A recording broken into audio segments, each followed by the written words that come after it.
making so many movies, so many comics, so many games. We're like, how are we gonna make this game resonate with the most passionate Spider-Man fans or Marvel fans out there? I kind of created this phrase of respect the DNA of the franchise, but don't be afraid to mix things up. And we've kind of taken that philosophy the entire time. Just make it doper. Yeah. Like the same thing that our own crews tell us when we're making the movie. Right. What did they say when Botan wasn't coming together? Right. The Indian animators got together, sent us an email. Yeah. Yep. Make it doper. Right. Yep. It's not dope enough. Right. We are working with these characters that we love, that are known around the world for decades.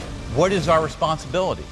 Make it great, so that one of the emotions or thoughts that the audience may have is, this was made by fans, for fans.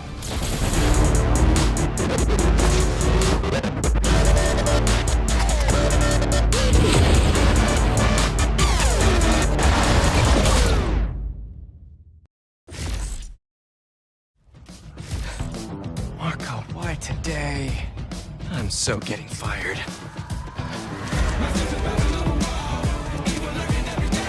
I feel like we've all probably been asked, why is Spider-Man so popular? He's probably the most relatable hero you'll find. Obviously, it's really exciting to see Pete and Miles swinging around and fighting a giant Sandman, right?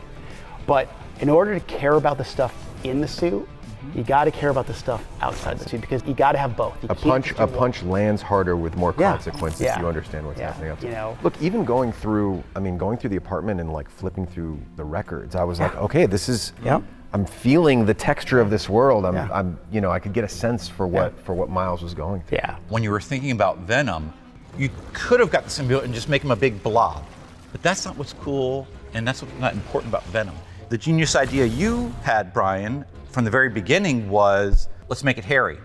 It's tying back to that very classic Spider-Man setup where I have to fight this monster who's in there. My best friend, somebody I care about. It's the personal stuff. I mean, in Spider-Man 1, we had these backpacks, and everybody loved collecting the backpacks. You could learn more about Peter's 8 years of being Spider-Man through the backpacks, and we're like, we want that kind of collectible, and we're like, well, Pete and Miles have these spider bots, let's do that for them.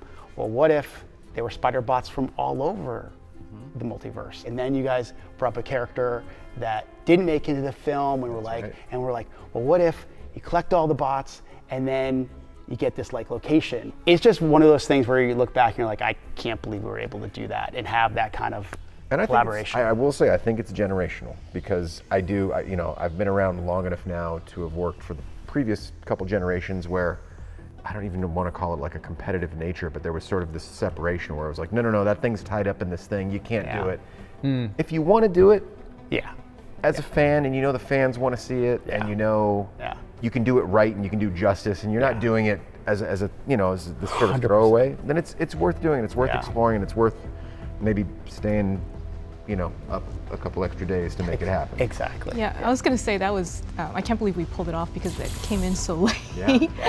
And I remember when Bryan told us, he's like, okay, we're going to do this crossover, but don't worry, we've got some assets from the animation. Right. And we're like, oh, okay. Get the animation assets, and we're like, okay, we can't use this. You're welcome. Yes, thank you, everyone. Let me take those off your hands. Whoa. All the spider bots in the game were actually done by this one artist, and I guess it kind of goes to show that if you're having fun, it's not work. I think that's the key.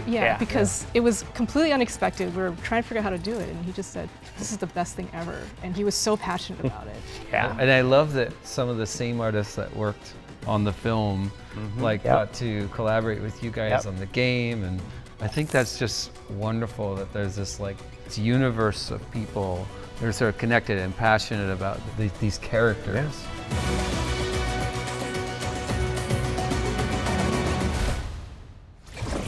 What was so appealing about Miles is there was a character whose backstory wasn't rooted in tragedy, who actually have a good established line of communication with their parents, and that can be its own strength, that its own superpower that can carry you through things.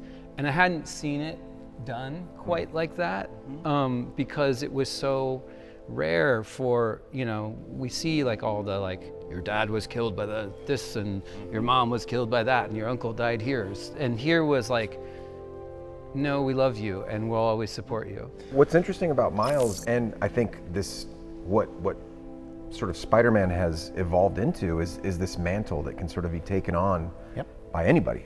My kid's 8 years old. Miles is his Spider-Man. That's who he recognizes as Spider-Man first. Off the top of my head, I can't think of another superhero franchise that allows you to embody the character and sort of become, envision yourself as the character. Well, there's a thing that I noticed in comics and comic book characters as a kid. And it's just, I don't think it was anything done on purpose on the part of the creators, but it felt like characters of color were always the downgrade characters. They were weaker. So that if you have a group of kids sitting at a table and say, here's a superheroes, who wants to be who? Falcon's last.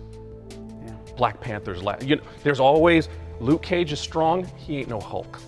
And Miles, I wasn't even reading comics. It's so simple.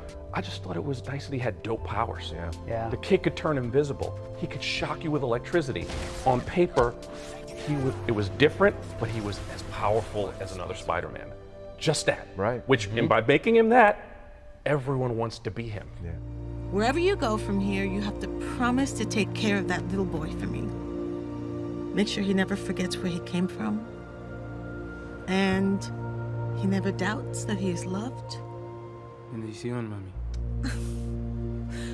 We didn't even realize how important Miles Morales became to an entire culture of people around the world. And it was almost overwhelming. Some fans, they've been fans of this all their life and it is their life. And in many real ways, that's me. Spider-Man has, since I can remember seeing that cartoon when I was 3, Spider-Man's been part of my life and has helped guide me. And in many ways, he saved my life. He gave me a purpose. He was there for me when my parents were getting divorced, when I was bullied, and that feeling of an outsider and having to look for other outsiders. And the first thing I would do when we would move is I'd find, where can I get comics? And when I had that, I was centered. I was a really awkward kid as I start to stutter. And when you're awkward and you mess up and you're insecure, you don't see a future for yourself. You don't see how you're going to be a doctor or a lawyer or police officer like my father was. And you might not necessarily be good at anything yet. And when someone creates a character that you see yourself in, and that character is aspirational, you can start to see a future for yourself. So if whatever it is we're making, that's our great responsibility, is to make that place where someone young and insecure and doesn't see a future for themselves goes, that's mine. I'm gonna cry. I want to be a real photojournalist, you know? Like this photo, captured by Peter Parker. You don't want his career. You want yours. Okay, give me an action shot I can bring to the beauty. You got it. The interactions with fans have been just crazy. I mean, just the number of people who have told me they want to be in video games because of what we do. But then also just the love that we get, because we get fans who just say, I'm in the hospital, I'm very sick. I play this game to get me through something. This game just means so much more, and in a way, for me, it's just so much bigger now than when we first started, and I would never have guessed that. I used to say, like, the little kid who held onto the Spider-Man action figure and wore the underoos, like, would he be happy? Right. Would he be happy?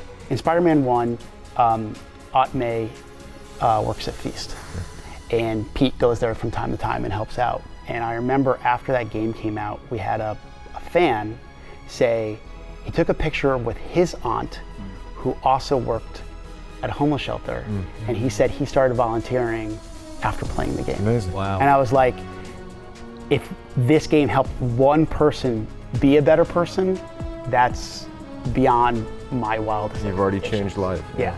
These jobs can be challenging at times. They can be stressful. They can, we can have highs and lows and peaks and valleys. But I think when I interact with anybody who, finds anything that I've done meaningful, I am beyond appreciative to them, because that then goes back in the hopper and fuels me for the next, 5-year journey.